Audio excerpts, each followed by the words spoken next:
So, let me share a story of how I built a 7-figure real estate portfolio in my 20s and acquired 7 properties in 10 years. Now, I don't want to give you the impression this is easy, it's not. But if you know the strategy to follow, this could be a life-changing way for you to grow your wealth while still working a full-time job or even running a business. Plus, stick with me to the end and I'll share a bonus tip that I wish I knew at the start of my real estate investment journey.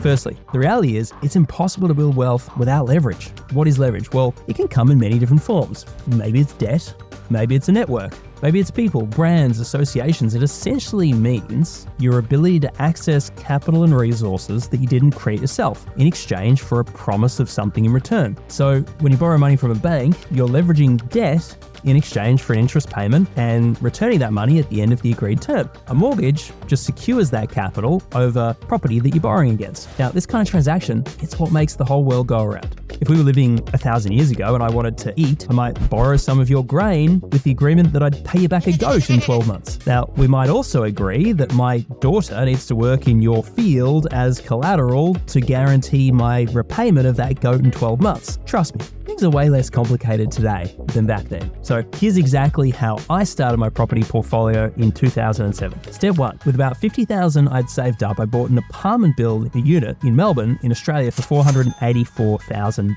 Now, that was a shitload of money back then, and to be honest, I overpaid right at the top of an economic boom and the beginning of a bust during the 2008 financial crisis. But I was 19 years old, and with a bit of hindsight, it wasn't great timing to get on the property ladder. But there's one thing that's better than timing, and that's just getting on the thing in the first place. So here's what did work. I bought a 2-bedroom place, which was only marginally more money than a 1-bedroom, but I could rent out the other room to a housemate. I ended up charging them the most I could, went a long way to offsetting the costs of holding it. But the mistake I made was I bought a place on a busy main road in a block of over 25 units. And it meant there was lots of supply for that type of property. It was less unique and desirable, but it did have some predictable cash flow and demand. Now the lesson was, buy something in a small block off a main road and a unit that doesn't have a lot of similar places nearby.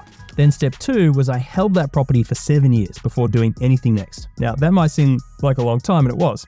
I was just sitting around waiting for it to go up in value, and to be fair, it didn't really go up by much. I bought pretty high, and then the market went through the crash and it took some time to recover.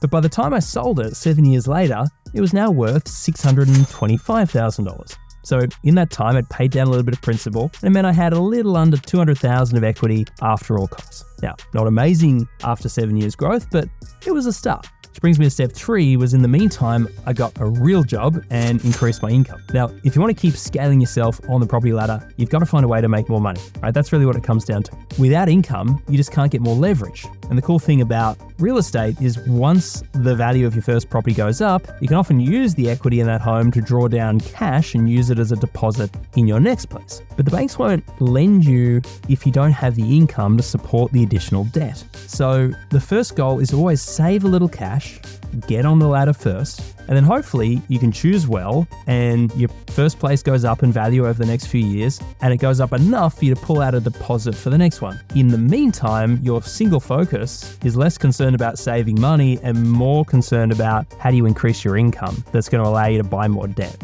And this is where I recommend having a creative broker on your side really makes a difference. It can make or break a deal with the bank. Now, step 4 was I bought the next 2 places pretty fast. It's now 2015, and by this point, I'd had the bug and really understood the power of leveraging a small amount of capital with debt to create a bigger asset base to grow from. So by this point, I'd had some additional cash saved up, not just from the previous property sale, but some other savings and investments as well. So the next place I bought was a townhouse for $858,000, a little further out of town. Now this place was good because it was on a block of just 2 and was a detached unit. Now sure, it was a lot more expensive than before, but it was also on the fringe of a well-established, more affluent area just over the border. Then another unit came up in a block of 6 for $528,000, which needed a bit of work done to it, but was on a prime street in a great area.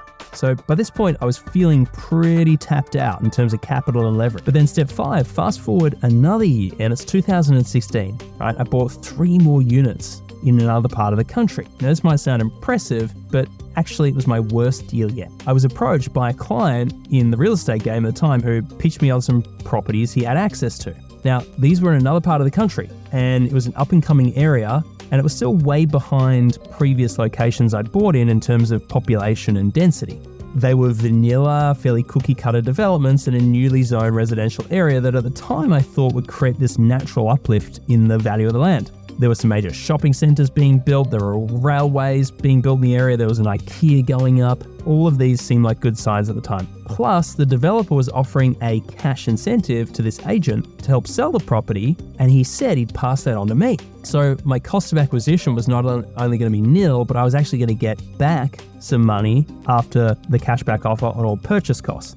Now, that should have been a warning sign, right? It turned out that actually the price was set high by the developer and I overpaid for them in the first place. So not to mention this new and up-and-coming area, while it had a lot of great potential, was unlikely to reach or return much for many years, if not decades to come. Now, sure, I could wait a couple of decades for population to eventually catch up and the value to increase, but in the meantime, I've got all this capital tied up in places that are barely covering the cost of that capital after inflation in the early years.